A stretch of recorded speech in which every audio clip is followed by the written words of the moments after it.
Kani gadega Patisi TV, bat fidang pek yaki kubor baman kasni.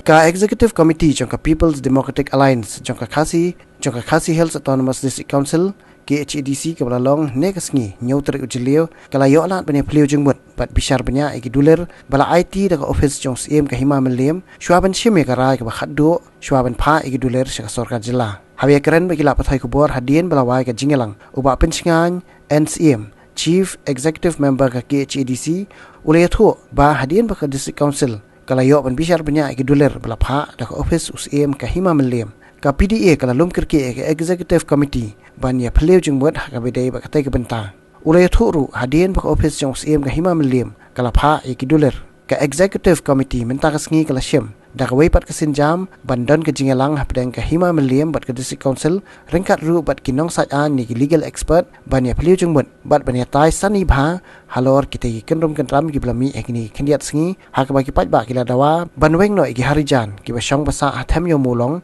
khnang ban Syiem de weipat kesinjam ka e bede ban rai bat ya kene uba PNCM ulai thu basyan kin sepelong ya ka tege jingelang ha kini kendiat sngi panwan nakalang jungi ka tinggi surun kam ba ka District Council kan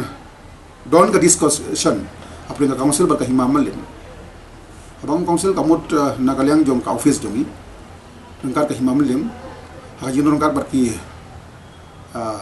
export jong ka ain nang bangi oban proceed syai bangi di baniai namari pang mentang impanut banong ki next step ka bangi di baniai syakmat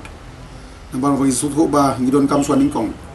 ban take off ban discuss rengkar ka Mylliem ha ka jino nangkar bar ki legal expert kenang ba ngila ban take next step syai ban proceed kata kadiga jing pendai jungi jing ekor ka jungi ban jing kedua usim ka Mylliem ban ngi office jung ka council kan long ploy kat bala ban ngi yo ro ban syong rekat baki katuan iki